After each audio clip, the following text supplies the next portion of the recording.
Hi friend.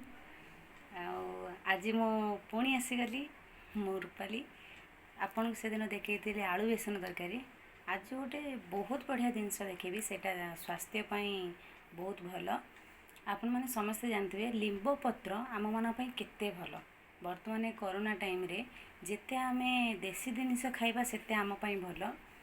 मु आपण मानक लिंब पत्रर गोटे नुआ रेसिपी देखेबी। निश्चय आपण मैंने भी तो करके खाई मु जानी बस मु गोटे नुआ स्टाइल करी आपन केमी लगुच आपण मैंने निश्चय जानवे। एबे आसतु मु आपण मानक सेटा देखौछि। देखंतु एठी किछि लिंब पत्र मु ताको बाछिकी परिष्कार करी एठी थोइछि। आपण मैंने सब बेले ताको खरा देइकिरी चूना करके खाइथिबे, किंतु आमे तो रखी नथिले जेहेतु आमे तो चूना करी रखी परिबानी।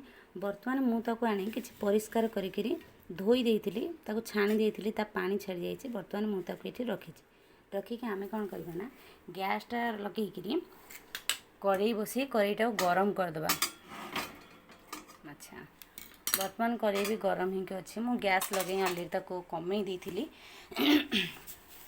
एबे ताको आमे ए लिंब पत्र को भाजी दबा।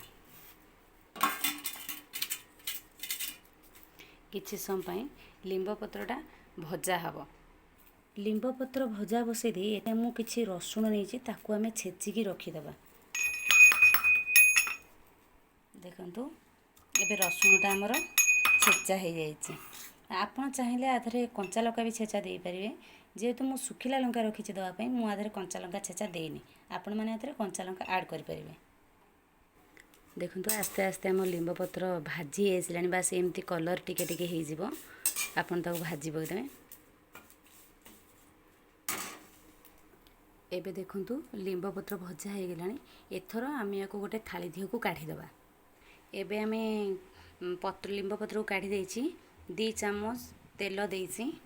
ता धरे आमे गोटे सुखिला लंका दे दबा। हाफ चम्मच फुटण दे दबा। एबे आमे छेचिकी रहितबा रसुण को दे दबा। एबे आपण टिके हल्का भाजी दबा। ता आगुरु मु काटिकी रखिछि गोटे आलू मीडियम साइज रो आलू एवं गोटे बाईगण। रसुणटा टिके भाजी हो गला परे आलू आ बाईगण आमे ताको पकेकी टिके भाजी दबा। एबे देखंतु हम रसुण रो कलर चेंज हो आसलानी। आधरे आमे काटिकी रखिथिबा आलू आ बाईगण को आमे पके दबा।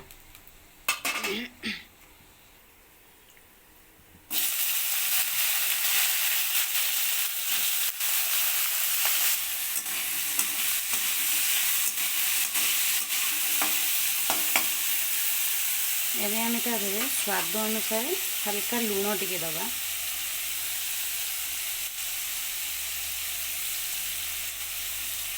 लूणर आपन देखिबे पिता जेहेतु देइछंती लूण क्वांटिटी आपन देखिकी देई परिबे।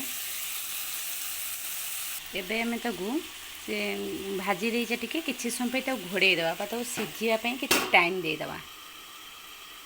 आलू बाईगण को सिझिया को बसई दे आमे जो लिंब पत्र को भाजी की काढिछे आपको आमे एमके हाथ रे चुना चुना कर दबा।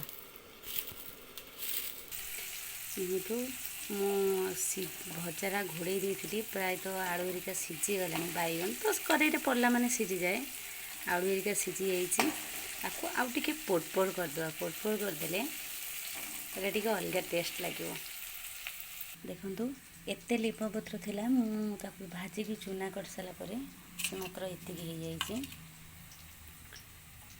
एबे आमे जो आलू बाईगण को भाजी से हमर भजा हो गलानी। ये लिंबू पत्र करला बेले आपन जो आलू बाईगण करिवे ता देहरे टिके हल्का अधिका तेल देइथिबे। काहेकि ना लिंबू पत्रटा जेहेतु तेल रे भजा हैनी एठी टिके अधिका तेल टाणिबो। एबे हमर भजाटा हो गलानी। आ तेरे आमे गुंड करी रखिथिबा लिंबू पत्र को पकेइ दबा।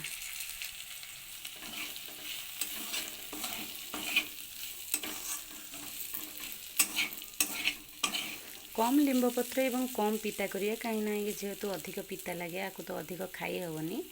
अल्प मात्रा रे करिवे। जदि प्रथम गिरी करूछंती तेबे पूरा कम गिरी करंतु। कहीं ना लिंब पत्र बहुत पिता विशेष करी एमिति कले जो मानकर डायबिटीज थी से मैंने आलू पकेबी नहीं किंतु लिंब पत्र को आपन तो कंचा खाई पारंती किंतु एमिति करी आपण भातरे भी खाई परिबे किछि नाही खाली रे खाई परिबे आपण एमिति करी भातरे भी खाई परिबे एटा बहुत टेस्टी लागिवो। देखंतु एबे मोर प्रस्तुत हो गला लिंब पत्र भजा। आपण माने भी एमते ट्राई करंतु आ केमिति लागुचे मते कमेंट बॉक्स रे निश्चय जणांतु।